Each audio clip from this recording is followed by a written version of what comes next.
Bonjour à tous, bienvenue pour ce deuxième tuto. Alors tuto aujourd'hui qui va porter sur l'écorce des arbres. C'est ce qu'on m'a demandé il n'y a pas très longtemps. J'avais fait réaliser, vous avez peut-être vu sur mon Instagram, cette illustration. Ce sont deux originaux qui sont prêts à partir pour le marché de Noël. Et donc on m'a demandé, mais comment tu fais ton écorce ? Donc c'est parti, je voulais vous faire voir comment je fais mon écorce. J'ai fait une ébauche de dessin au préalable. On n'est pas obligé, j'ai testé il n'y a pas très longtemps, j'ai testé sans, je fais bouger le pied, j'ai testé sans dessin.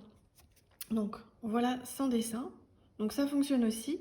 C'est juste quand vous allez voir quand on met l'eau, on ne voit pas forcément où est-ce qu'après il faut mettre la couleur. Donc là je vais atténuer un petit peu les traits avec ma gomme mie de pain. Voilà, très pratique la gomme mie de pain. J'ai fait mon contour, je prends mon pinceau à la vie qui a une réserve d'eau très importante et je vais venir humidifier l'intérieur de ma branche. J'humidifie énormément, je mets vraiment beaucoup d'eau, vous allez voir, pour obtenir un effet miroir. Et l'effet miroir, c'est justement lorsqu'on applique énormément d'eau à la surface du papier. Le papier va absorber un surplus d'eau, la première couche d'eau que je mets. Là, c'est ce que ça fait en fait, hein, ça absorbe un petit peu. Et je viens en remettre pour justement avoir cet effet miroir à la surface de mon papier. Quand je fais mon écorce, je travaille vraiment dans l'humide. Ce qu'on appelle le mouillé sur mouillé. Ça permet en fait d'avoir une diffusion des couleurs beaucoup plus importante. Et moi, c'est cette diffusion de couleurs que je recherche en fait quand je travaille sur ma branche. Si l'eau dépasse un peu, c'est pas très grave. Donc vous voyez, vous avez vraiment cet effet miroir à la surface du papier. Ça brille, mais ça brille beaucoup, c'est-à-dire qu'il y a vraiment une quantité d'eau importante.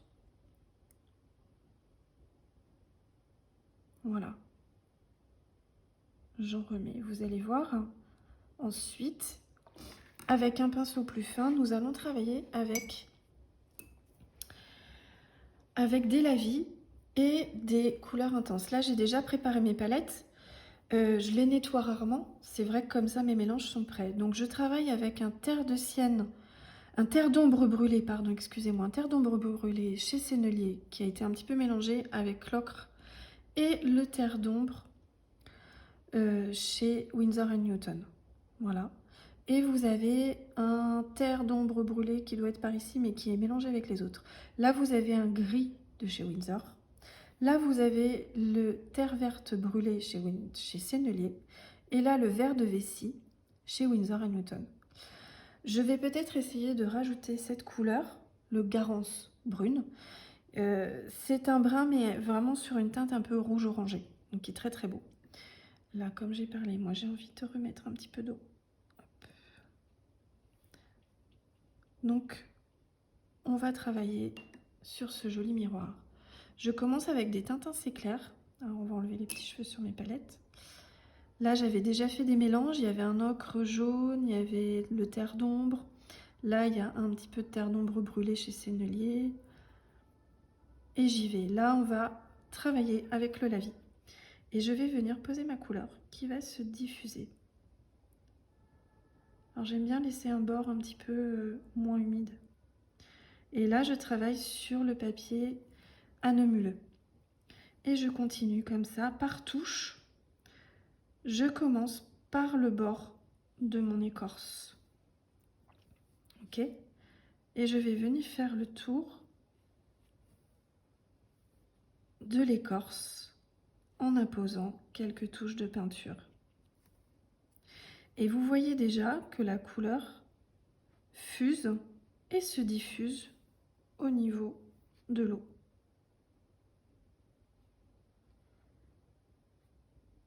Il faut savoir que il faut toujours avoir beaucoup plus d'eau que pas assez. C'est beaucoup plus facile en fait de revenir avec son pinceau Donc là, j'éponge avec ma petite éponge végétale, hein, très important. Ça évite en plus le surplus de... Vous voyez, on a toujours en plus des petites peluches qui viennent. Et l'éponge végétale permet justement d'éviter toutes ces petites peluches. Donc ça, c'est plutôt une belle astuce. Et donc, je viens réabsorber un petit peu quand j'estime qu'il y a trop d'eau. Il vaut mieux qu'il y ait trop d'eau que pas assez. Et je continue, toujours avec le terre d'ombre naturel chez Windsor. C'est la couleur la plus claire. Je viens faire le tour de mon écorce.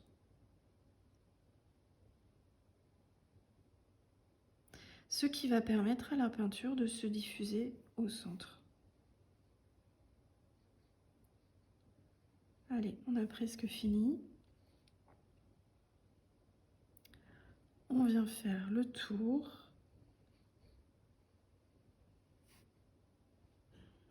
Voilà. Je laisse fuser. C'est ça l'avantage quand on met beaucoup d'eau. On peut se permettre de jouer avec les couleurs et avec sa feuille. Ensuite, on va venir avec un jus beaucoup plus crémeux, beaucoup plus intense en couleur. On laisse le lavis de côté. Et toujours avec une couleur claire, donc soit le terre d'ombre brûlée chez Windsor, soit le terre d'ombre naturel, qui sont des couleurs quand même assez claires. Je reviens remettre de la couleur, mais mon jus de peinture étant plus crémeux, on obtient quelque chose de plus intense en couleur.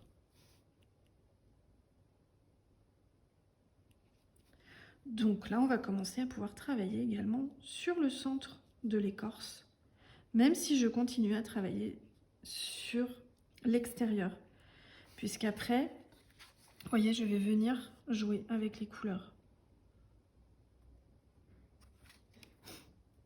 Ce qui est bien, c'est que ça permet également de donner une lumière naturelle à votre dessin, à votre ébauche. Là, je peux venir après commencer déjà en fait, entamer mon écorce avec quelques détails. J'enlève les petites peluches en même temps, ce serait pas mal. Donc l'écorce, on travaille à l'horizontale et en fonction en fait de la branche que vous avez en face de vous, évidemment si vous avez un modèle, pardon, mais on voit bien que sur une écorce d'arbre, c'est assez linéaire, d'accord? Donc on va venir travailler de cette façon-là, en suivant en fait la veine du bois. Hop, je reviens avec une couleur, voilà, un petit peu plus intense, un peu plus fournie en pigments. Je commence à travailler au centre avec mon pinceau. Toujours par petites touches, on continue de mettre au fur et à mesure de la couleur plus foncée. Là, je vais commencer à prendre en vraiment jus très très crémeux qui sort presque du tube, ma couleur terre d'ombre brûlée. Et pareil, je viens travailler sur les côtés, vraiment à l'extérieur. Et je commence à emmener mes couleurs en jouant avec ma feuille. Vous voyez, là, je suis sur des jus vraiment très intenses. Et j'étire ma couleur. Et comme il y a énormément de pigments sur mon pinceau, on obtient des effets écorce, un effet rugueux de la branche. Et je continue. Là, j'ai envie d'avoir quelque chose en fait de plus foncé en bas. Donc je viens remettre de la couleur. Terre d'ombre brûlée.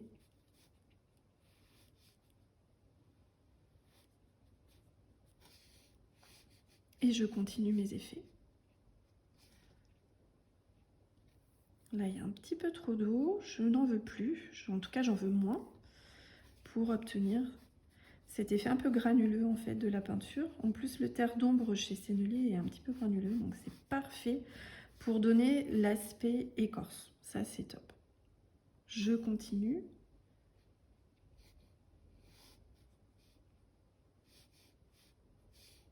Et de façon vraiment très aléatoire, je donne des coups de pinceau pour donner cet aspect écorce. Là, je vais remettre un peu de couleur foncée, donc ma couleur la plus foncée, la terre d'ombre, brûlée. Et je continue. Voilà. Un peu plus foncé ici aussi. J'écrase un peu mon pinceau et j'étire ma couleur. Je l'emmène sur le côté droit. Et là, on commence à voir une ébauche d'écorce. Grâce justement à ce jus intense en pigment, ou que j'ai très peu dilué avec de l'eau. Et grâce à cette couleur qui est également un peu granuleuse. Donc elle nous aide, cette couleur. Voilà. Maintenant, je veux rajouter un peu de noir de fumée. Alors mon noir de fumée sur le côté, c'est un noir de fumée intense, comme son nom l'indique, qui va nous permettre d'accentuer un peu notre branche, mais un peu, j'en veux pas énormément. Elle va nous permettre, cette couleur, j'enlève le petit cheveu, de faire quelques détails tout à l'heure quand la peinture sera un tout petit peu plus sèche.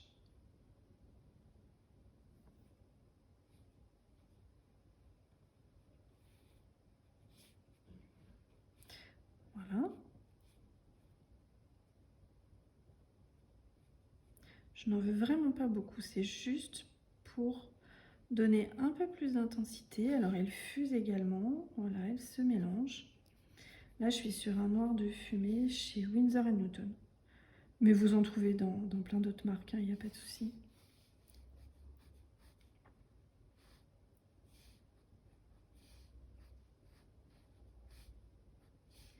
Et comme pour la terre d'ombre, je commence à donner quelques coups de pinceau aussi pour donner cet aspect écorce.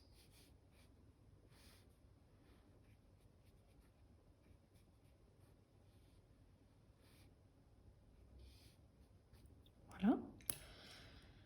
En haut, nous sommes encore bien mouillés. En haut de notre branche, on est encore bien mouillé.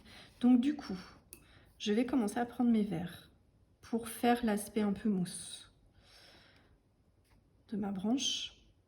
Et là, je prends le verre de vessie, le verre le plus clair. Et je prends vraiment, pardon, dans le côté crémeux. Et en touche, je viens apposer ma couleur, qui va vraiment diffuser toute seule. Je donne quelques formes. Voilà. Et je continue un peu plus loin. Un peu de verre de vessie. Alors on touche, on tapote comme ça, voilà. On touche un peu clairsemé. Et donc la peinture, de toute façon, continue de fuser, puisque le papier est vraiment très humide. Donc c'est ça qui est intéressant. Et on peut en mettre ici, dans la protubérance un tout petit peu plus haut, ça pourrait être sympa. Voilà.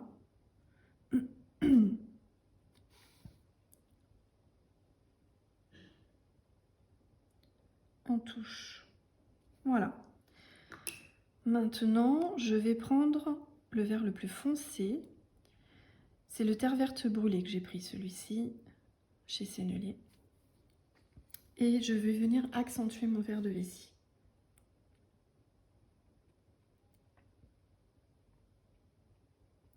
Comme je ne le veux pas complètement vert intense comme ça, même si ce sont mes deux couleurs préférées que je suis en train d'utiliser, c'est vrai que je les utilise énormément, ces couleurs.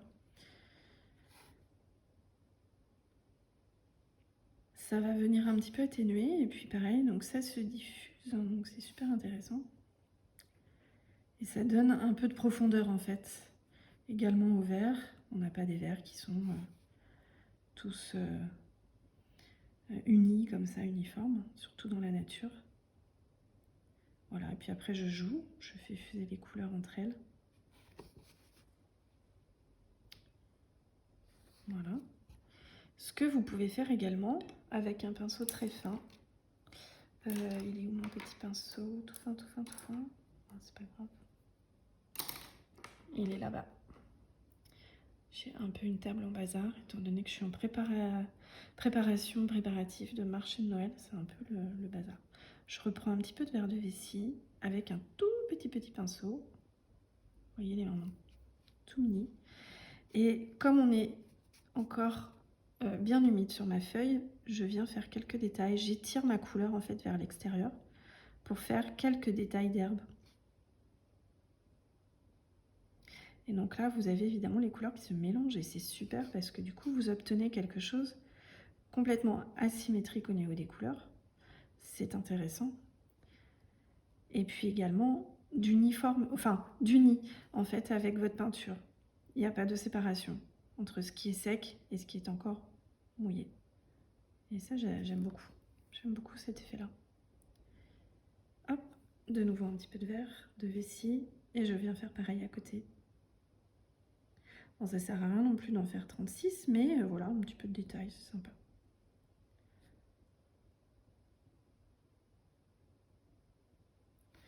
Alors, ce que j'aime rajouter également sur ce genre de branche, c'est un peu de gris. Là, je prends le gris de chez Sennelier, celui-ci, et je viens mettre quelques touches. On va rappeler ainsi le lichen. Et quand je l'applique en dernier comme ça, il a tendance à se diffuser, à repousser un petit peu les autres couleurs. Et on obtient parfois des effets intéressants. Donc je vous conseille de le mettre en couche, en petites touches, comme je suis en train de faire. La couleur va fuser et on va obtenir un lichen naturel. Ça c'est super.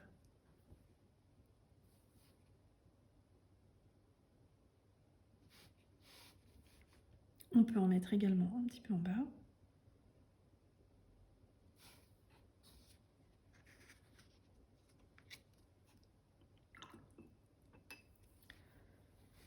On a ébauché nos détails au préalable avec le noir de fumée, vous voyez. Juste ici, là, les traits, voilà. On peut revenir un petit peu avec ce noir de fumée pour réaccentuer quelques détails de l'écorce.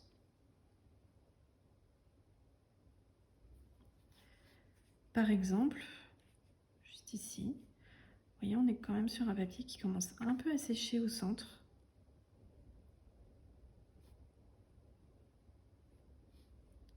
Et donc on revient sur ces détails qu'on a fait au préalable. Je ne tremble pas, je fais justement exprès de faire trembler mon pinceau. Ça m'arrive de trembler, mais pas là, c'est bien voulu. Et je reviens, je continue, je fais des traits plus petits, un peu plus épais, et je finis. Ce que l'on peut faire également, c'est un nœud. Alors là, où est-ce que je pourrais le positionner? Ici, par exemple.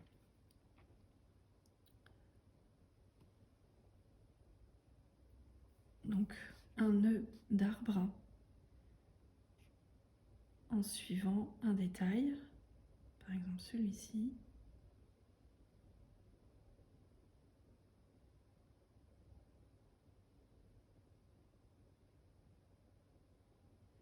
Le nœud de l'arbre, il ne faut pas que vous fermiez vos cercles complètement, sinon vous aurez quelque chose de très symétrique. Et c'est un peu dommage, ce ne sera pas forcément esthétique.